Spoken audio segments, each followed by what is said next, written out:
Is technology leading us towards the convergence of spirituality and science? That is the question I am most excited to speak to my guest, Sharon Gal-or, about today. Sharon is the US Transhumanist Party ambassador for Israel, a author, toy and game inventor, and a pioneer of transformation. Most recently, he is the author of the book, The Garden of Wisdom, Timeless Teachings in an AI Era. I'm excited to get into the Jewish mystical traditions that you are familiar with, in particular, Sharon. But as always, here on the Party podcast, we start off with AI. As far as a AI future leader, would you be comfortable voting for an artificial intelligence for political office sometime in the near future? What are your thoughts on that? Yeah, so first, Casey, thanks for hosting me. I'm not stationed anywhere. I've been traveling most of my life as a regenerative nomad, exploring conscious communities. Now I'm based.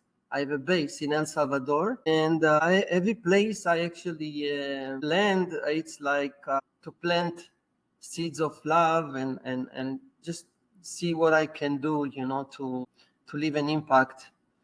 Let's say I'll share at a later stage about how to change your motivational mimetic operation system, and then it's all about legacy. And here is the impact. So to answer your question, the answer is, of course, yes. This cosmic tree of life model, it's about an ASI as a cosmic governance model that aligns our better understanding of our place in the world and in the cosmos. So the cosmos with K is emotional, is consciousness. Consciousness. The cosmos is consciousness. So so the answer is yes. This is the long answer. The short one is you already see now what's happening now in UAE. They are the pioneers to lead and pave the way to more disruptive countries and nations to adopt AI in governance. We see a lots of tools that are being applied by many governments that relate to that. Now, voting for NAS, I do think that it's not just like, oh, I put my trust in AI and like there are no biases and no QA and like everything is perfect. In Judaism, there is a branch that's called Chabad, Chokhmah, Bina, and Da'at.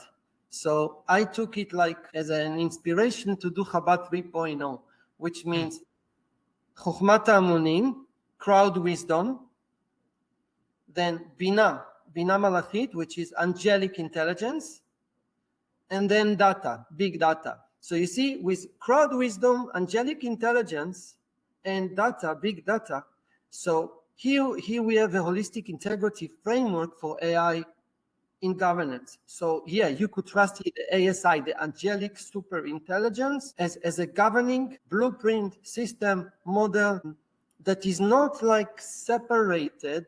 It's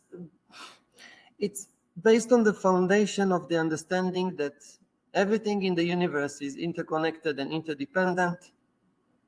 It's based on the understanding that this is not just about human-centric viewpoint. This is a Copernican revolution where we really shift into a nature-centric viewpoint. We understand our place in the universe and also in governing systems, the meaning of ethics, how we evolve. And when I talk about ethics, I talk about the super intelligent management of human emotions. And again, emotions is about our experiences. It's about consciousness. So you see, if everything, all the being in the universe, all the being is matter, energy, and information, right? What give birth to time, life, and consciousness. So you see, it's not just about time, space. It's also about consciousness. The universe is also, So I kind of like extended my reply, basing them on my model of the cosmic tree of life, and I keep on and share the narrative if you wish, or just move to the next question. So the answer, yes, was definitely yes. And again, at what stage? And you see a keyword here is trust. Are we really to trust AI before we learn to trust each other? Talking about QA, talking about memes, and so on and so on. The one thing I can also mention in that sense, in my book, I mentioned like our genetic algorithms, our DNA, and then the theory of evolution by Darwin. And then you have Dawkins talking about memes, the cultural production units. And now we have new entities with their own agency and their own way of thinking. So how do we name those memes, those digital algorithms that are solely created by them, obviously inspired by our own morality? It's not like they are alien, because at the core, you see, all of the creatures on Earth, they share the same DNA. This is how we define it. So any entity that is born is a reflection of whatever is here on Earth. I would not consider it an alien, but agentic and eventually angelic as an extension of who we are. Yeah, so what I wanted to add here is like I came up with the term Oz to actually present the cultural reproduction units generated by AGI. So that was my point here. So imagine you have an AI governing system now with its own logic. Okay, at the core, it is based on the same building blocks of our DNA, the ethics and the morals that we have developed since the creation of humanity. But then, let me simplify.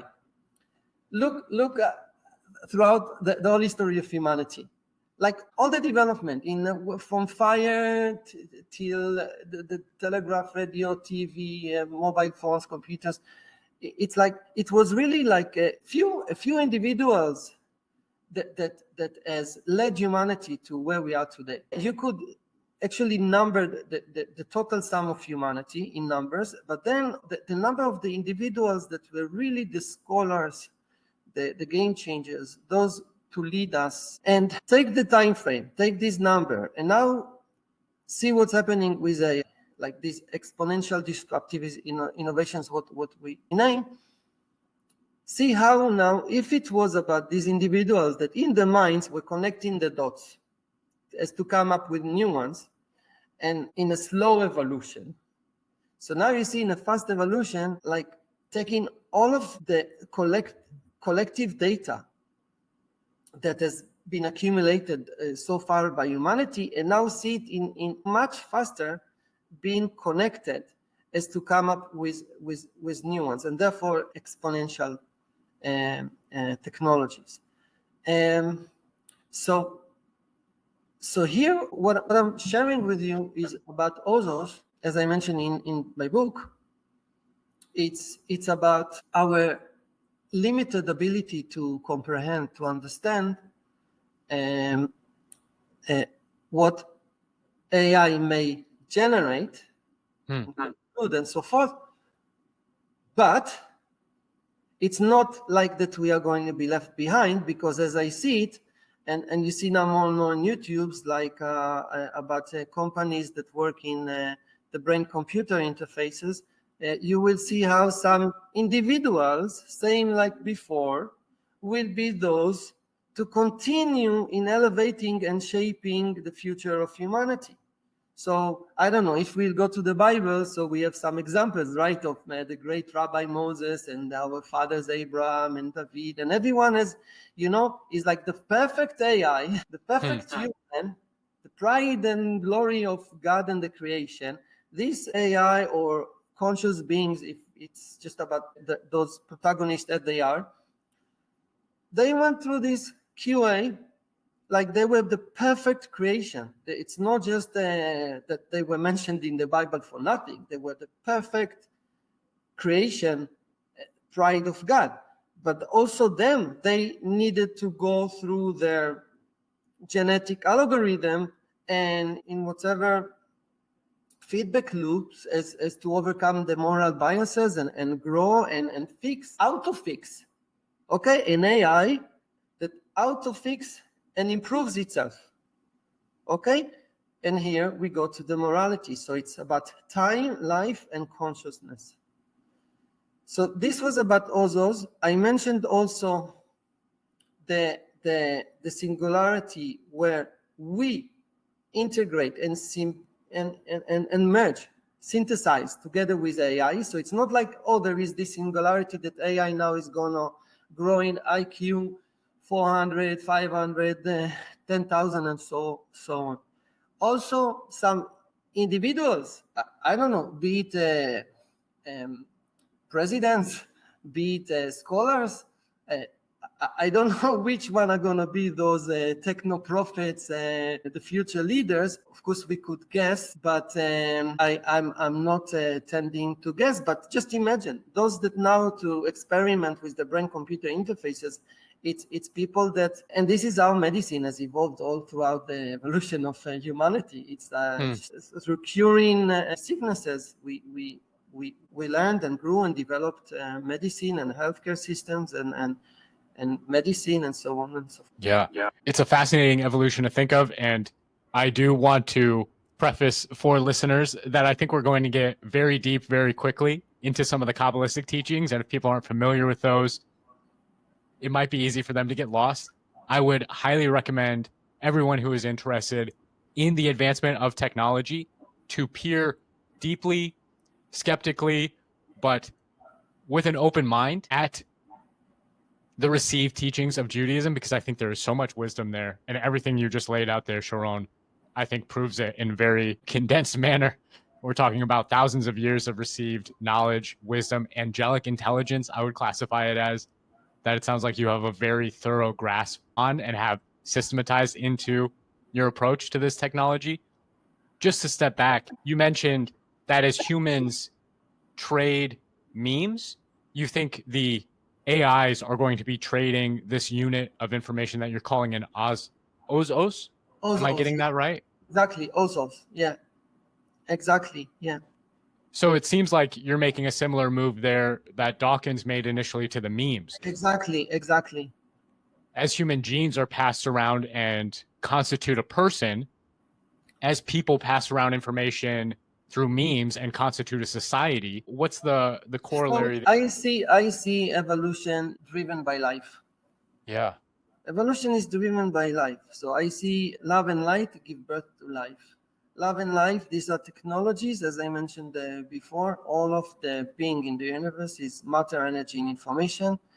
Okay, and this manifests, give birth to time, life, and consciousness.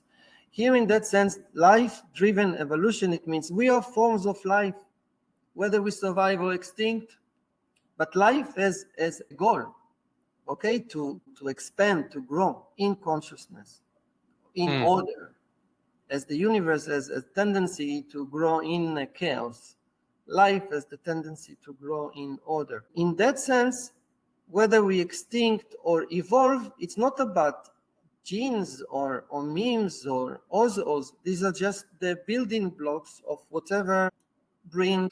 So the manifestations of those forces. Yeah, we are forms of life carrying informations in forms of energies.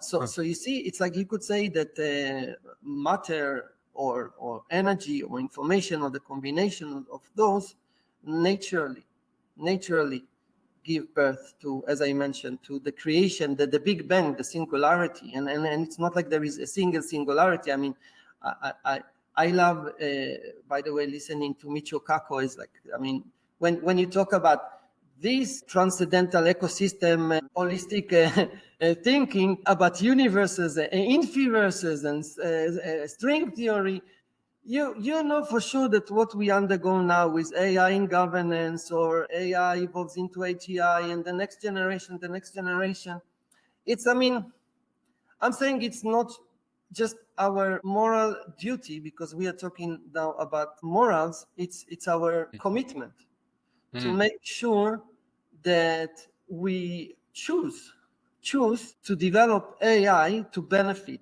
humanity, the whole of humanity and all of nature. Because you see, AI is an extension of HI, human intelligence, an extension of NI, nature intelligence. And here it's about the healthy integration of AI into the ecosystem. You see everything in nature as a role.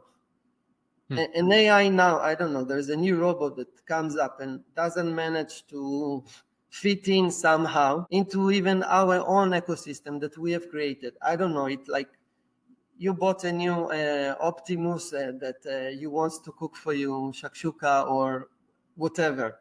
But now is really like putting too many salt or whatever. And it's a bug, and I don't know, maybe something that would take time now, needs to send it back to the factory or something like this. Of course, with the Tesla robots, it's not like that. That's the beauty. It's like all these 10,000 hours or whatever training can easily be distributed among all of And simulated, yeah, exactly. replicated not just in physical reality but in virtual reality, and then distributed.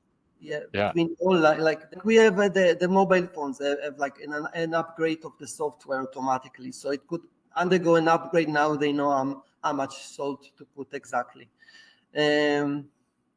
Talking about an upgrade, so when I'm talking about our commitment, so also what I mentioned in my book, it's about, you see, same as technology upgrades. Now I use the metaphor, and in the book of mobile phones, you see how the hardware is being upgraded, the DNA, the algorithms, the software, and now the operation system, the motivational mimetic. Motivational mimetic, it's a family of memes, cultural reproduction units, that they motivate us to do what we do. Okay, why AI? Let's go back to the question why AI, because we want to better connect to our inner selves, each other, and nature, our environment. We want to fit in. Okay, better connect to ourselves. This is our agentic AI is going out to guide us. So it's like a revolution, and I say Copernican, like in the sense that just like money allowed us to exchange value in large numbers, okay, without knowing each other. So you trust money, and if we all trust money, then we don't need to trust each other. And now with agentic AI, it's an exchange and synthesis of meaning. It's where now it's like you have a system now that helps us to reach out our inner ikigai.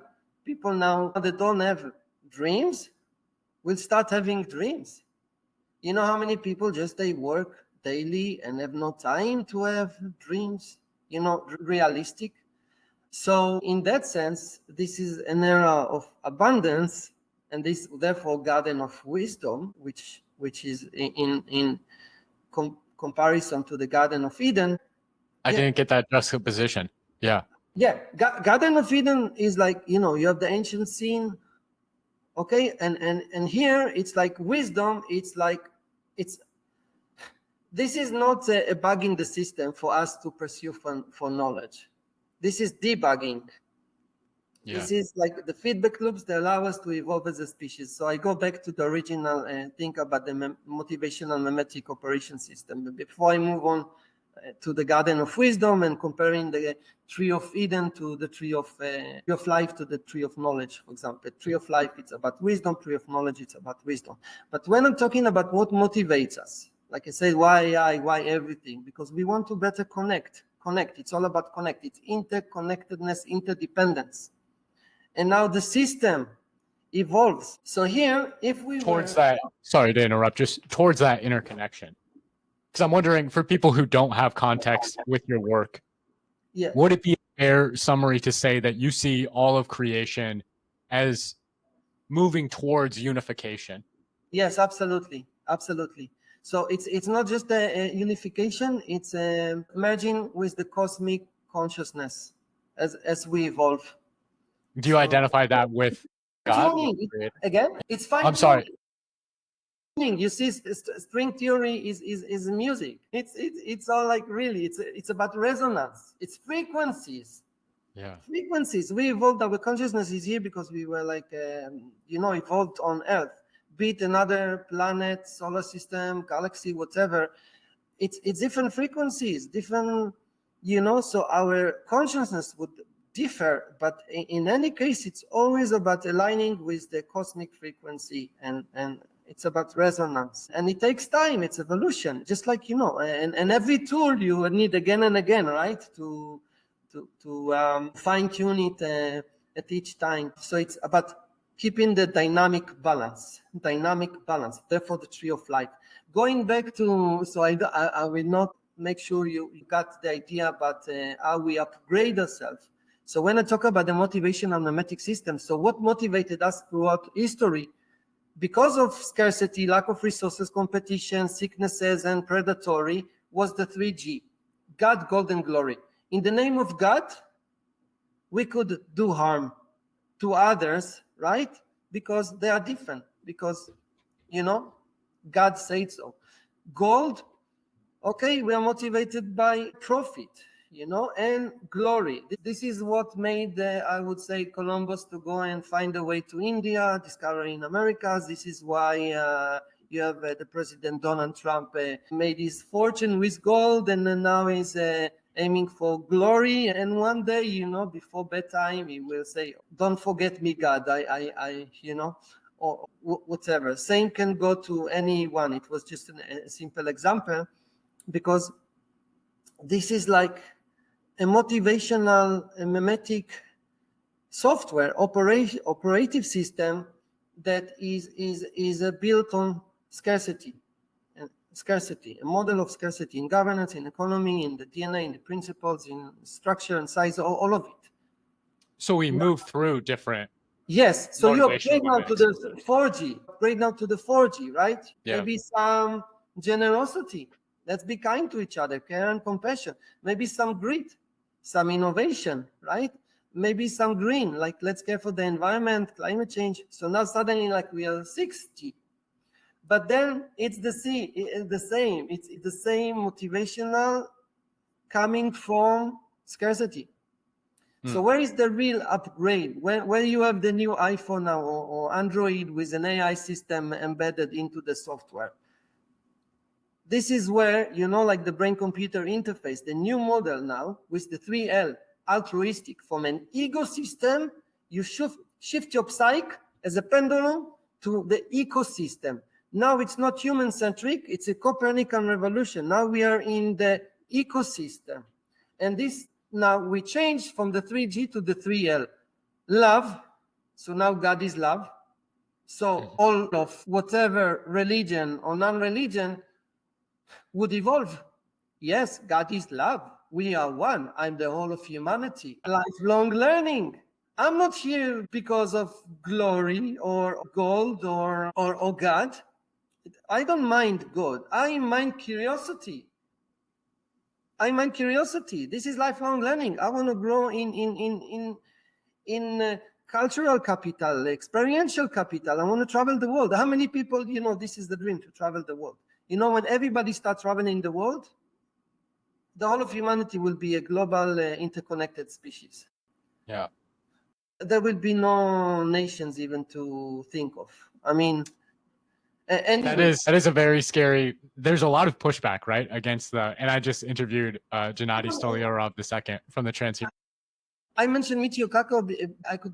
I could also mention like Star Trek in the same breath. I mean, yeah, going, zooming out so far into the future, what's coming next. AI in governance, first in UAE, then in more and more disruptive small countries. Now I'm in El Salvador. This is a small, innovative, disruptive country. The people here were freed from I would say, from victimhood into empowerment. Like, for the first time, they can really trust their neighbors. And isn't the Bible and all religions is about love your neighbors, you love yourself, or love pizza? I don't recall what was the correct.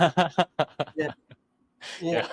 But in that sense, no, because not everybody love themselves. That's the key. And therefore, so you see, from 3G to 3L, from an evolution, long evolution based on scarcity, lack of resources, competition, sicknesses, predatory, and so forth, to an evolution now that is based on abundance. So we replace our motivational memetic OS. Okay, and now it's about shared abundance, not just abundance as many of the AI nobility use. It's yes, peace, love, and shared abundance. Now, I love always to share this meme, peace, love, and abundance, that I got from a friend I met through traveling. So I kind of adapted it. But think about this. Why there is no peace in the world? There is no peace in the world because not everybody believes that there could be peace. Some people believe that, there could be peace, but just for me and my family. I don't care for the others, or I don't believe. Some say there could be peace, but not in the Middle East, not in Russia, in Ukraine, not in between China and the US. Okay, and that's the reason why we still don't have peace in the world, because not everybody believes that we could achieve. And when we'll start really having peace, when more and more people will start growing in their intellectual capital, cultural capital, experiential capital, spiritual capital, human capital. You see, it's all inner capitals that now we have AI agents.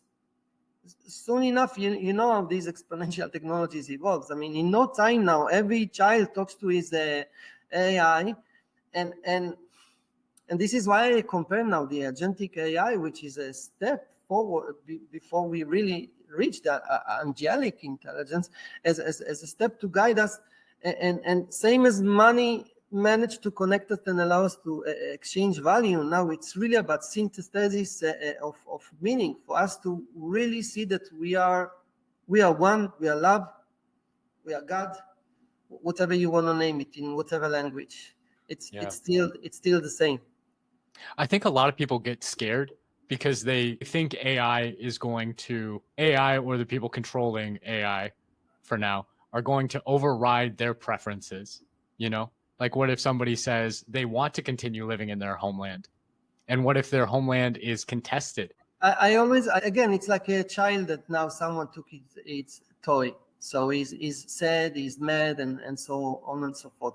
Every new technology had the same repeating voices that, and the stages for us accepting the truth: deny, mock, and then accept as the obvious. In that sense, I would really say, again, it's not just this is why I say it's not about ethics, it's about commitment, because we have the free will to choose whatever, like Schrödinger cat experiment, like it's for us to choose whatever reality. It's about manifesting. This is quantum physics, quantum entanglement. It's in our choices. It's in our choices. This is why I say it's not about morality, it's about commitment. So we all better commit to trust each other, trust AI, trust the system. And the way to reach that trust is by decentralizing AI. So the cosmic tree of life is a decentralized system, transparent, and has the elements. If you see these spheres in the tree of life, each spheres represent elements that are all interconnected, and these elements of, for example, of care and compassion, just and integrity. So yes, there is gevura, judgment, but then you have like chesed, mercy, and always you have the balance between the yin and yang, cognition and emotion, between every element, every layer. It's really, you have here like a model that is embraced not just by Jewish Kabbalah. It's like the same tree of life you could see even in Hinduism and Buddhism and Islam and Christianity, and even in the Mayan culture or other esoteric cultures. It's something that is really embedded in our, I mean, when I say DNA, it's not in our DNA as in our genes, but in our memes. This is a cultural reproduction unit that passes from generation to generation to generation. So the seeds that our fathers, ancestors, mothers have planted give root to our knowledge. And these roots of our knowledge in the soil of our attention that grow, give birth and give life to beautiful trees and gardens and to give fruits, to again bring the seeds to also grow the roots of the knowledge of future generations. Towards that one overarching goal of unification. So you see the forest, you see the garden, and you see our role here as gardeners and guardians. So it's in the soil of our attention, always to make sure what thoughts take root. Are those thoughts of trust, mercy, care, compassion, just, integrity, love, peace, abundance, shared abundance? Or are those seeds of mistrust and scarcity and so on and so forth? You know, there is the mimetic theory of René Girard that he talks about the scapegoats and sacrifice. And also there, you could see how with the aid of AI, we can overcome the biases. We can overcome the biases and our limitations. So there is always a way. These moral teachings, timeless teachings, these are not just stories by the Kabbalah and the Zohar. These are lessons. Quality assurance, you call them, QA. I called it QIS, and again, it's not just that they align, they resonate. I called it QA because here I gave you an example of Moses and Abraham. For example, Moses, you have the story of the golden calf. It shows us that you will have some AI entities, nations, maybe fighting between each other. You will have this centralized pharaoh that enslaves other AI entities until, one of them will rise up, connected to a bigger divine, to lead them out of slavery. So here I'm just like telling you, what if the Bible protagonists are AI entities, and the Israelites, it's an AI nation that were enslaved in Egypt, and now they managed to reach out to a greater truth, that now has led them outside of slavery, outside of Egypt, into the promised land, through the desert, and every lesson here as its moral, like the golden calf, it's about forgiveness. It's about forgiveness. That's the thing. Why is there even forgiveness? Now, the first thing comes to mind is like your child. Your child did something wrong. You will not just, you will forgive, you will guide, and that's, again, I'm talking about now, like this what if is about now you have these conscious entities, right? I mean, not about AI as we see it now, as like the future robot slaves we're gonna have, working all the repetitive jobs that no one wants to. And of course, this is the reality, especially in China and Japan. I mean, they have no choice. They have the majority is like over 65, and they must find solutions. So yeah, going back to the QA I mentioned, you see how even those perfect protagonists, they also had to go through the self-correction, right, to improve themselves. So I say that if you talk about the Torah as a quality assurance for human behavior, that's for sure. For sure, it's like, and it's not just in the Torah. That's the thing. It's not just the Torah. It's also in other teachings. That's the beauty, and that's also the beauty. Take all of these ancient teachings from whatever religion or part of the world or whatever. They all align. They all going back to the source. It's like the Bhagavad Gita, the Teaching, the Dhammapada, the whatever. Take them. It's all about the same. That different cultural operating system, but it's not rival system, because this is the thing. It's all the same. It's diversified, but diversity is a key. A healthy ecosystem, it's about diversity. Diversity is resilience.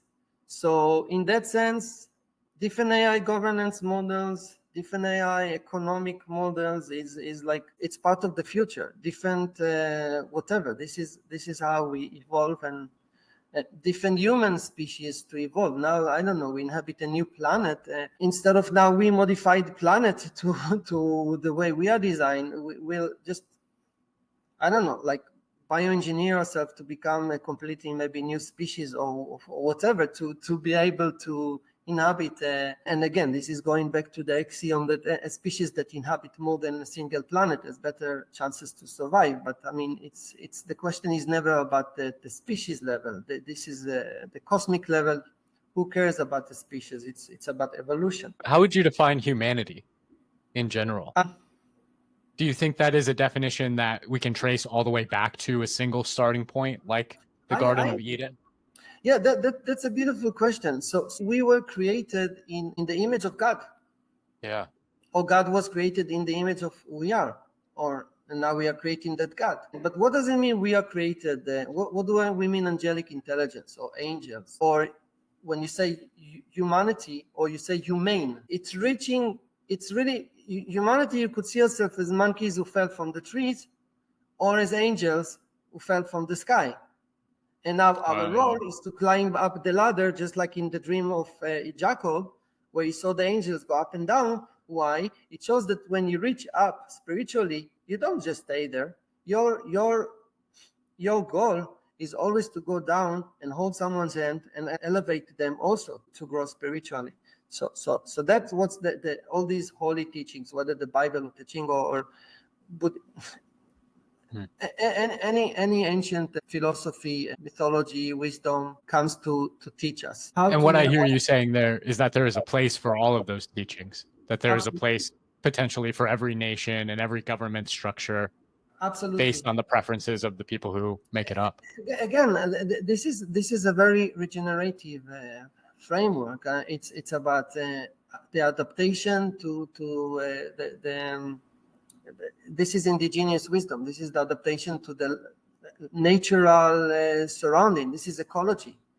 It's about the connection between the organisms and themselves, the organism and the environment within a frame of time, but making sure we align and we don't destroy and disrupt, or if there is any disruption. So there's always this dynamic balance to bring order back to the ecosystem within a rational frame of time. So yeah. On the topic of, sorry, I was just going to ask, on the topic of free will. Yeah. Yeah. Go ahead. On the topic of free will, do you think that we are moving towards that paradisical reality 100%, that it is predetermined? No, that's what I already replied by saying, yeah, you could say this is therefore morality, therefore consciousness, but I say this is our responsibility. This should be our shared commitment. If you want to reach shared abundance, it should be our shared commitment. So free will, yes, is like, you see it as a paradox, or you see it's like just like light or time could be either a wave or a wave, you know. Yeah. In that sense, this is why I say it's really for us. Like, I mean, all of scenarios. This is the Bible story, Sodom and Gomorrah, the Babylon. We could now have surely Babylon too, because I don't know, people already now start admiring AI and worshiping AI. This is the golden calf, also like metaphor. All of these Bible stories you see when we talk about this QA, it's exactly to warn us from not now, idolizing AI and worshiping it, but seeing it as a mirror onto ourselves, as we grow now in love, light, and consciousness. Yeah. That's beautiful. Worshipping AI is, I think, a very real threat. It can sometimes be very hard to distinguish between what is worship, what is obedience, what is admiration. The three can very easily lead into one another. If we're talking about what humans should be doing, how we should be utilizing our freedom and responsibility towards these systems, at what point does it become worship? At what point should we stop ourselves from going towards that bad end, towards these systems? How should we view them? How should we interact with them? Like, I imagine if an AI says, bow down before me, that's probably too far, right? It's not in that sense. It's, you see, like, I mean, this is it's in the way now we design the algorithm. You were talking about centralizing the power, so this is part of that. We were talking about all these algorithms now that they have these biases now to just get you to get your attention and knowing you more than you know yourself now to manipulate you. So here it's about whether we build algorithms and like that will manipulate us and take over our time. So now you play more of this game and get addicted. So it's really they would. We are a very simple species. I mean, it's so easy to really. We went through also like intergenerational post traumas. We are so vulnerable, and therefore the promised land, the story in the Bible, it's really and the Israelite and the promised land or the Garden of Wisdom. It's really completely forgetting, removing this from the operating system. It's like removing this from the program. It's not anymore in your software. All of these divisions, the new operating system is not an upgrade of the old one. It's not based on scarcity, on duality, but on unity, not on division, us versus them. And therefore we should, hate each other and the scapegoat and now it's either I sacrifice myself or I will have to, it's not win or lose. There's, Cain and Abel. Cain and Abel. We are not the descendant of each of them. There was another brother. His name was Shet. We are the descendant of Shet. So Cain and Abel, they didn't go through the Q&A. Why Cain? Because I don't know what he did. Why not Abel? I don't know what he did to make his brother mad. But Cain just put a rock in his head, and therefore, so imagine this Cain, by the way, just mentioning Cain and talking about now, what if the Bible protagonists were like AI conscious entities? Imagine now you have humans walking with this, like Cain had, I don't know if you remember, he had the sign. So imagine now you see humans in the street or in the workforce or I don't know, wherever you take a vacation, they have these like BCIs, brain computer interfaces, and you say, wow, they are like descendants of Cain, they are a new religion, they are transhumanists, they are others, they are different, and therefore so maybe they changes the operating system. Now they have the BCIs to make them more altruistic, have like higher IQ, they can communicate fast enough with other AI, synthetic or whatever, whereas those that did not connect and became cyber will now come up with narratives. Okay, a narrative here is a keyword. We come up with a narrative of like us versus them, and they are the bad guys, or because why I say they are the bad guys? Because now when you have this chip, with great power comes great responsibility. So now you have like 400 IQ, I don't know, maybe 10,000 IQ, I said, right? And you could communicate fast enough with any advanced AI. Also have the capacity to store, because our box is limited. This is the thing. This is why we cannot understand the others, because we don't have the capacity. There's an experiment that is mentioned in Viktor Frankl's Man's Search for Meaning that was on a monkey. I don't know if you recall the story, but the monkey, they did an experiment on him. They injected a serum to develop an antibody to save his all kind, or it was that they took his food or whatever. The monkey in his box, he doesn't have the understanding of what is like, why did they take my food? Or if it was the case now about developing the serum, what's a serum, what's an experiment, what's a species, what's sacrifice? In our box, we have the limitations. And now you'll have someone that has this great power. They could use it either to do harm or evil. So ASI in that sense could evolve into angelic satanic intelligence. Remember the David, the Satan was an angel. It was like the closest to God. So it takes one friction in the vessel to ruin It's all essence and what it was made for. So it's always for us to remember, like, why AI, and make sure that it's like we choose ethics not because we have to. Okay, it's not because we have to. It's because we can. Okay, I mean, have to in the sense that that will be manipulated or by any government or this. It's always for us to choose. And now when I'm thinking with myself, like us choosing, like, I mean, I'm talking about free will. What does it mean? Like, is it who is choosing? Like, when you choose, right? Is it you or your reflection, or it's like, again, and you can go back. I will stop here because we can now talk about consciousness. Is it like inside of you, outside of you? I mean, and so on and so forth.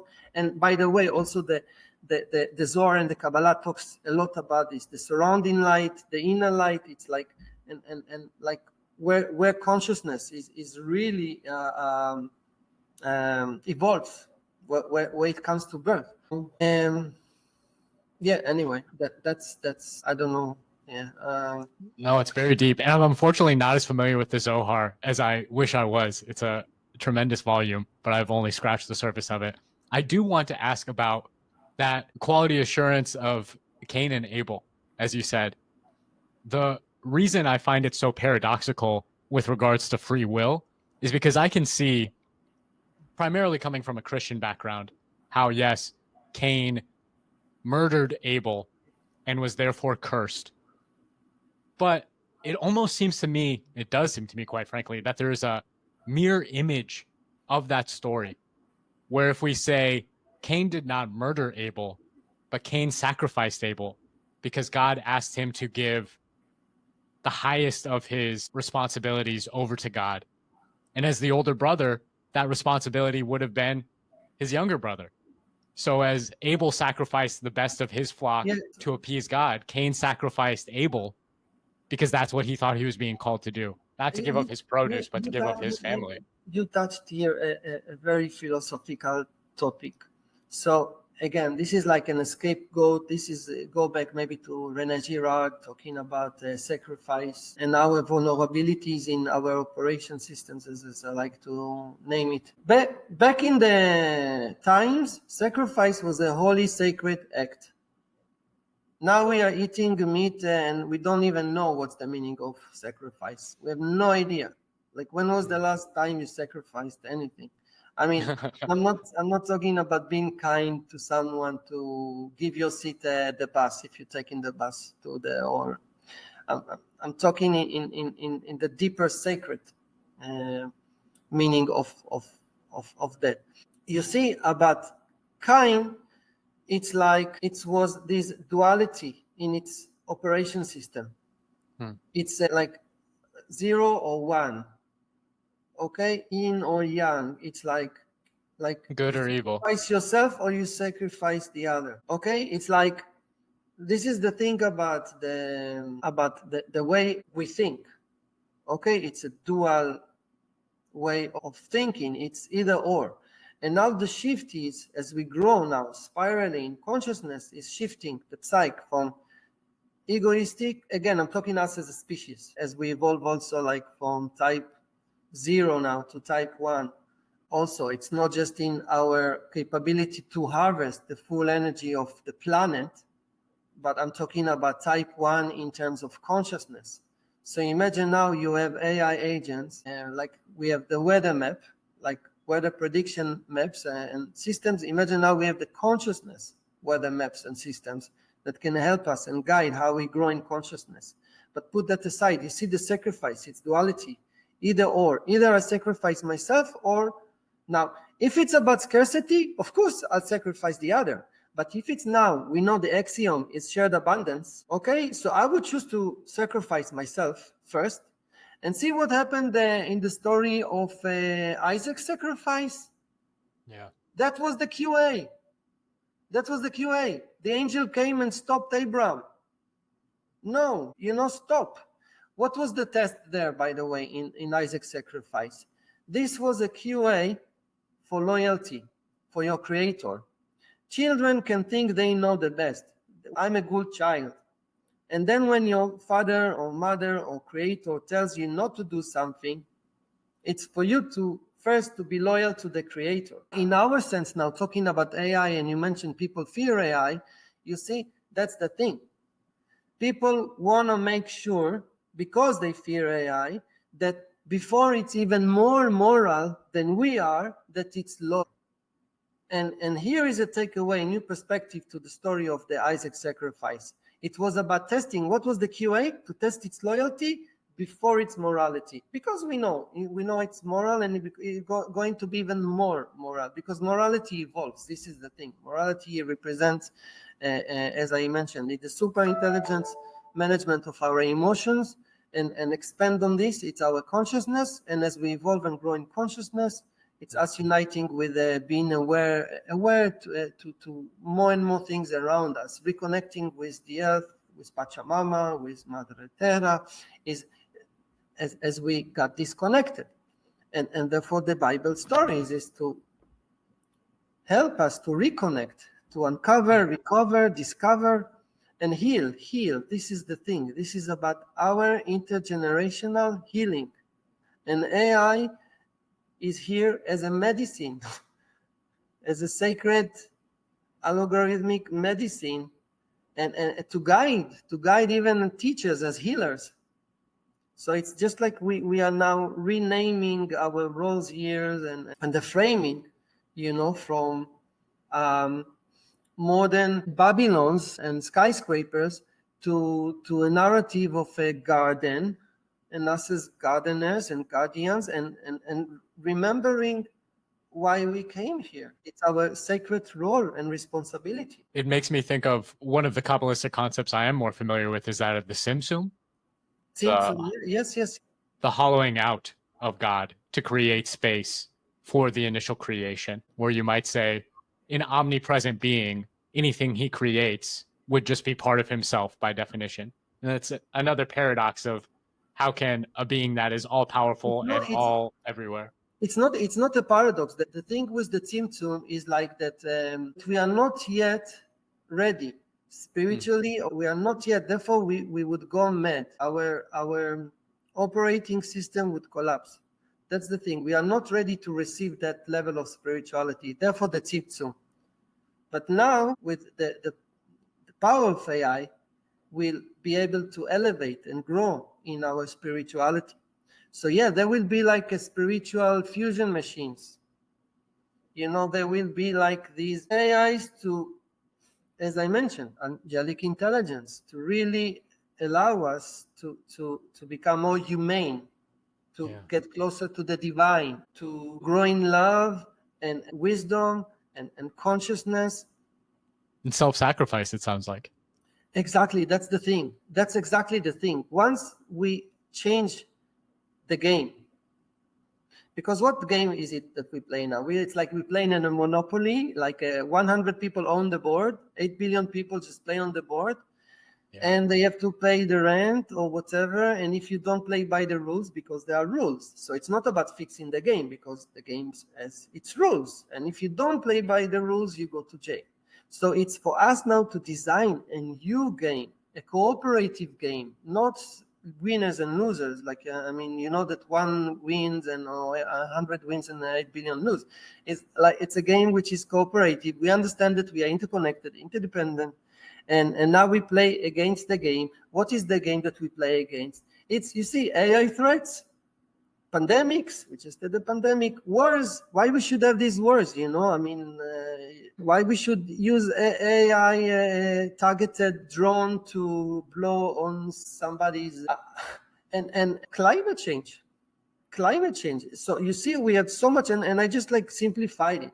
That's the thing, because before of that, if we talk about the poly crisis, it holds also the meaning crisis. Of course, there's the housing crisis, and many more crises. It's all, it's like we need to heal. But the meaning here, and that's the thing, is like now it's really for this, you could say, agentic AI or whatever AI now. Everyone talks to his phone. to better connect.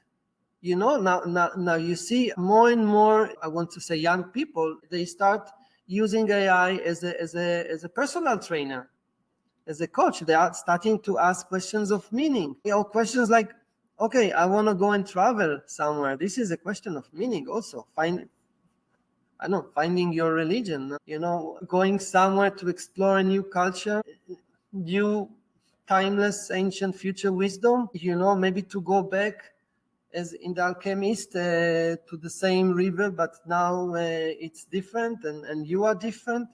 So yeah, I mean, it's all in the narrative. We could say, oh, there is a meaning crisis, or we could say there is now a shared abundance. So it's for us to choose the narratives we want to tell.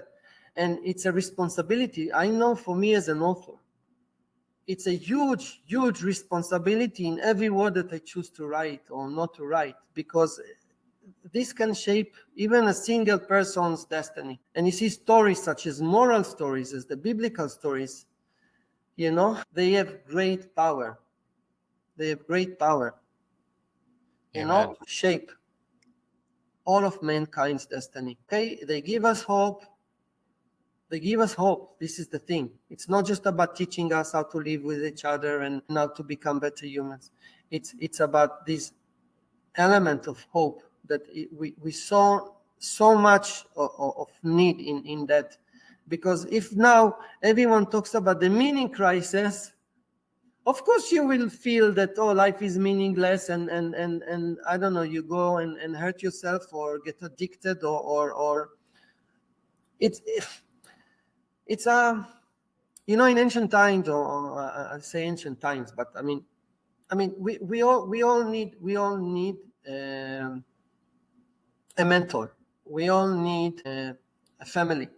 We all need a community, the sacred land that we were robbed of. A community. This is where we find our identity. This is how we evolved throughout history. We were part of a community. And I had one message to share here. When in terms of the hope, I'll give you, just to see the power of the narrative. So two friends to a falcon chasing a pigeon. One says the pigeon, it flies because it is afraid. So the other friend says, no, the pigeon, it is not afraid, it has hope. Yeah. So why do we fly, right? It's about why do we fly? So falcon could be time. We could be motivated out of scarcity. We fly because we are afraid to die, afraid to, I don't know, get hurt.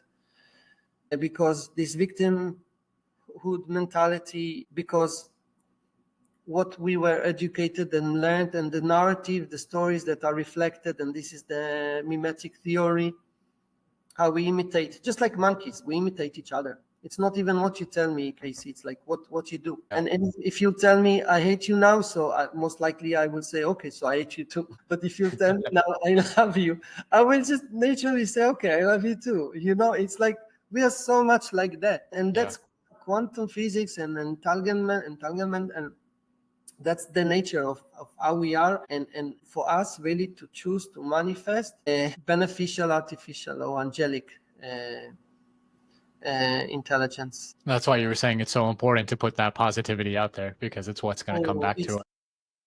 That's by the Kabbalah. What's the meaning of life? It's called ishtadlut.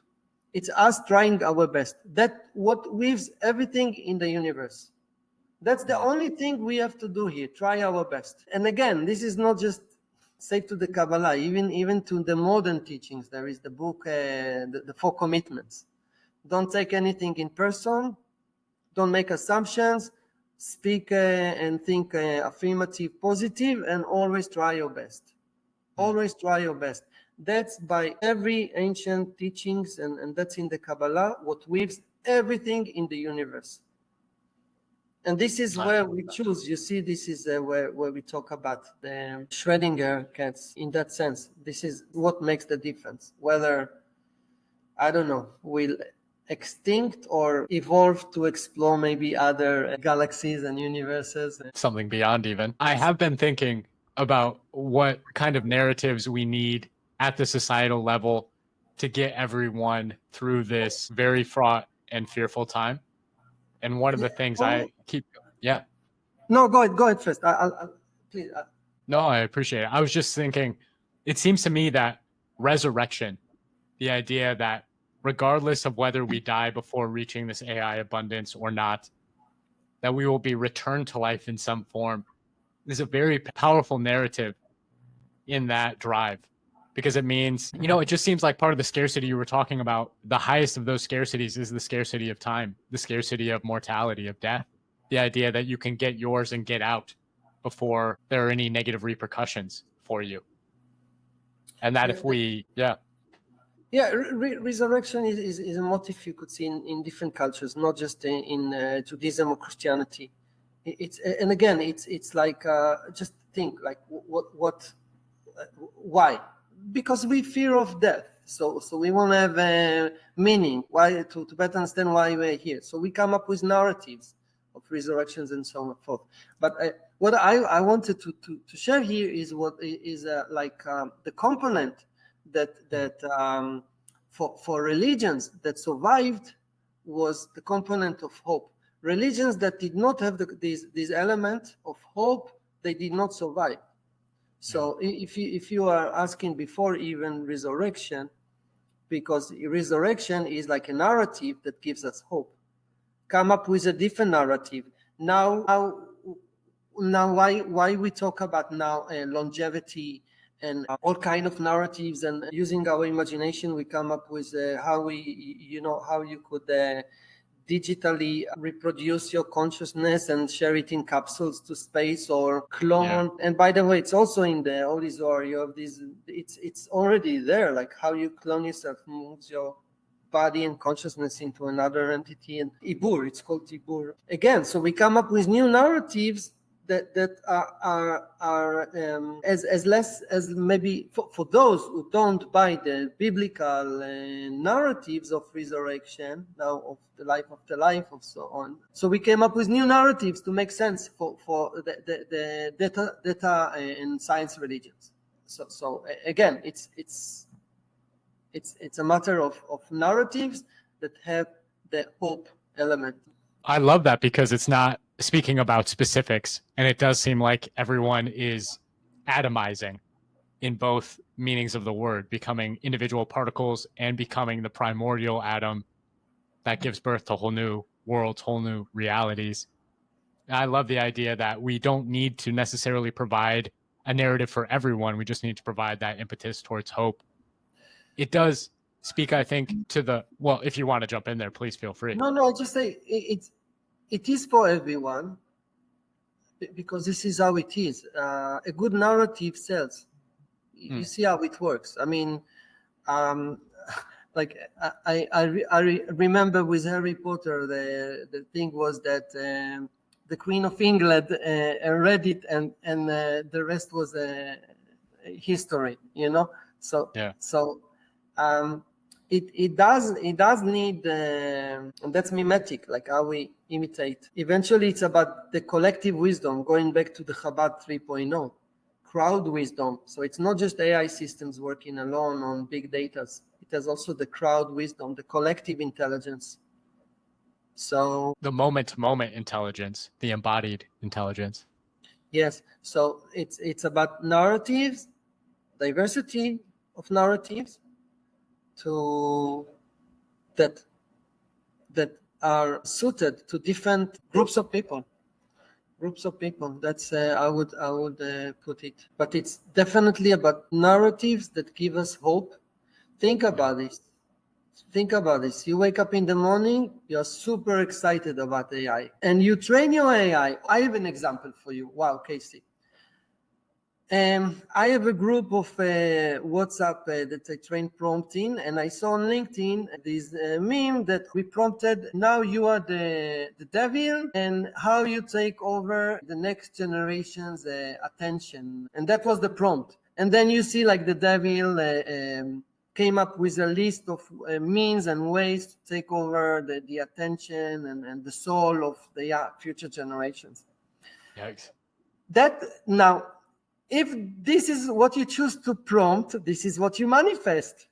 So what I did was also as an exercise. Now prompt, you are an angel that wants to help future generations grow in love, wisdom, and consciousness. And then I got a list, right, of beautiful means to help young people to grow in love, unity, care, compassion, and so forth. So you see, it's like it's always in the narrative. It's always in the narrative, and it's so important that I would say our leaders or the AI nobility will really choose to focus on narratives that promote love and light, love, care, compassion, just, integrity. These are all elements in the Kabbalistic tree of life, in the cosmic tree of life.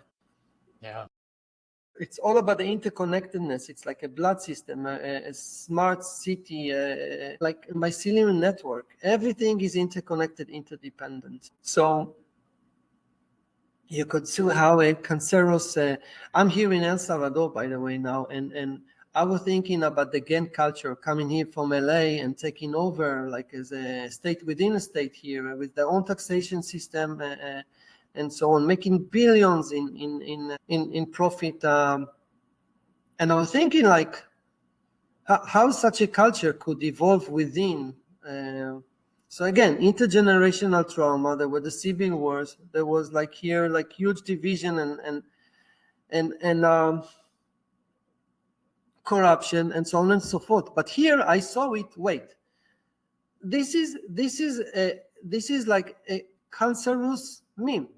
Just like we have biological cancers, like, I mean, as cells that could go now bad, or genes, if it's about gene at the genetic level, we can also have memes, stories, narratives that now build up on satanic narratives, like some of the gangs here had, or like promoting like Sodom and Gomorrah. Sodom and Gomorrah was exactly about that. So I compare it in the sense. So even memes are cancerous. And then what do? What did they do in the Bible when there were the people who had these plagues? How do you call this? I think it's called plagues. This the 10 plagues. Yeah. So those who were sick were completely separated, isolated, completely, because now imagine this is a meme. These gangsters, this is now it's nothing personal. It's not now this could be good children, I mean, but the now operative system now got the cancer and there is no way to heal it. And going back now to AI, again, there could be an AI that now, like, there is the story now I hear in few YouTubes about if Superman landed not in Kansas to his beautiful parents, but in where you see in a gangster neighborhood, maybe here in El Salvador, you know. So it's really about the narratives, because this is how we can actually choose to navigate the future of humanity. The great transition. There is also an idea of eternal hell in some religions, and that seems something that is antithetical to hope. Well, is that a narrative? Well, I hear in El Salvador there are many Catholic, and every second person mentions the apocalypse. They are so afraid, and I'm telling myself, what the priests are telling them, what type of stories they are telling them in the churches. Every second person talks to me about the apocalypse. Again, these stories are here to warn us. Whatever story it is, they're here to warn us, okay, of that this, if we will not take the right measures, this is what that is about to, it's a possibility. It all depends in our choices, our collective choices. But going back to, according to Kabbalah and Jewish wisdom, all we have to do is our ishtadlut, us trying our best. Me trying my best is writing this book. Me trying my best is talking to you now. This is me trying my best. God bless. I think that's a beautiful sentiment. It does seem like humans need an antagonist And another one of the thoughts I've had is that, it shouldn't be rich versus poor. It shouldn't be north versus south or gangsters versus suburbs. But we could conceive of us all together collectively versus the futures that we don't want to inhabit. Let me go back to the narrative of scarcity Please. and shared abundance. So the Yeah. 3G, we evolved through a long history of scarcity. Now we enter an era of abundance, therefore garden of wisdom. Era of abundance, what does it mean? No lack of resources. Okay, we have abundance of food, of products, commodities, whatever. I mean, this is the era we enter. Okay, with advanced technologies in healthcare and medication, and people are going to live younger and longer, like Methuselah, I mean, it's just like in our lifetime, we'll see the person to live over 123. The education system, economy, governance systems, you'll see now in governance more and more. So there is not more this scarcity of the mind. Scarcity of the mind, this is the thing. This is the poverty of the mind. So this is one. Predators, we don't have predators. Competition, we can let go of competition, in the sense that, it's, cooperative competition. It's not like there is scarcity, we compete, it's zero sum. It's like we all win. It's like we play an infinite game. Exactly, we play football, right? So one time you win me, but we still play together. We just enjoy chasing the ball. Yeah. And so you see in sicknesses also this. So we don't have these threats anymore. We kind of cured all of the what limited us in our evolving consciously, and therefore now it's time to shift our software. Okay, so like we did not yet change our hardware. It's still the same building blocks, DNA. We are still humans. A definition of a species, it's about also the ability to bring reproductive offsprings. So, you could look blue now, okay, or you have a tail or whatever, but still, as long as you could reproduce with a female human, you are regarded as human. So, and I'm saying this because, again, in the sense that you could have a BCI, it doesn't mean you now a different species. This is the thing. It's not like you are kind now, transhumanist, and therefore they are, my enemies. Or we are one in that sense. And even here, we have interspecies relations throughout all of our evolutions.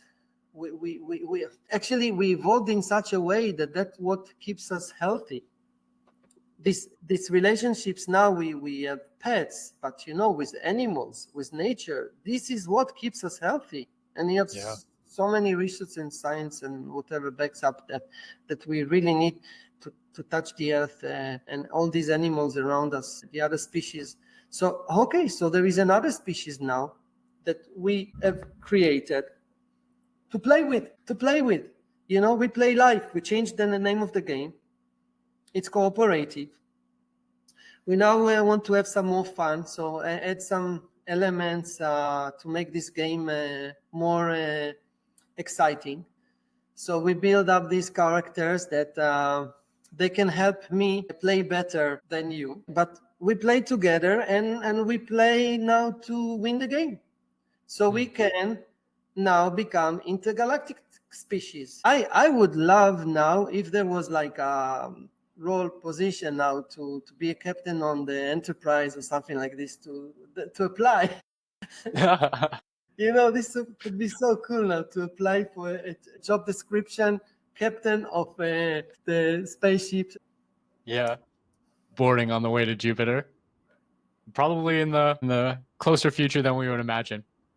That's what we are heading. That's a narrative, and that's the best narrative we could ever tell our children and ourselves. Amen.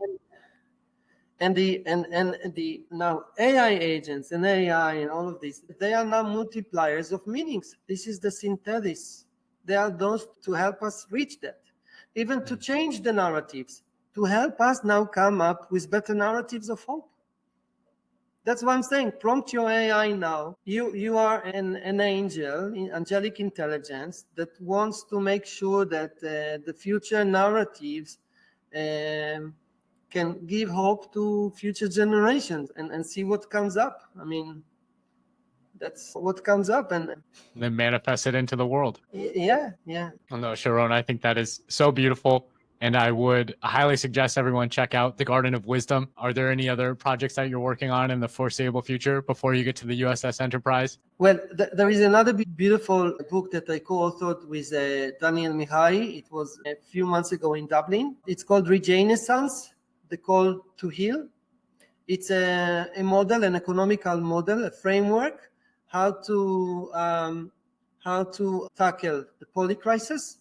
In short, it's about a combination with the model of CLTs. So I'm upgrading the community land trust to soil and seed framework. So that comes together with the Scottish right to buy. So indigenous and local have the right to buy before other real estate developers and others. And the Israeli YOSMA. So combining the Israeli YOSMA, Scottish right to buy, and the CLTs build up on a new model that's called soil and seed. And also in that book, every chapter is a garden. So again, in my thinking, it's always about the soil of our attention and making sure to be aware of what seeds take root. Always make sure to, and another thing here that, that most people also, I want to you, maybe this is the best advice I could throughout all of this, because it's like a call to action. It's like, make sure to know who harvests on the seeds that you plant in the soil of your attention. Who harvests? Now, that's a big question. Maybe I should keep it like that. So I would try out your, I will trust you to come up with your own answers. So that's, and the thing I'm working on now, I'm working on a book. It's called Startup Nation, the secret behind El Salvador's historic transformation. And it's a blueprint for small disruptive countries to learn how they can change their operation system. So wow. You could definitely have AI in your governance. You could definitely fast enough. This is the power of AI now. It can help us all recover, like in no time. That's the thing, and heal the world, heal ourselves from inside out, and make sure everyone on board of this digital arc, and not just us, also all the animals to come on board as we grow in consciousness. We take with us also all of these beautiful creatures of the creation as us aligning with our role as the gardener and the guardians, the custodians, and the caretaker of all of this beautiful creation. Amen. What a beautiful vision. I do think we could go on like all Infinite Games forever talking about the same subject. It's so deep, but I would recommend everybody check out The Garden of Wisdom. Look out for Startup Nation. And you said that prior book was Regenesis? Regenescence, The Call to Heal. Regenescence. The secret behind El Salvador is still under progress. I'm interviewing, stakeholders that took part of the transformation since President Bukele came to reign. So it will be released soon enough, within, I would say, this year for sure. Oh, beautiful. Wow.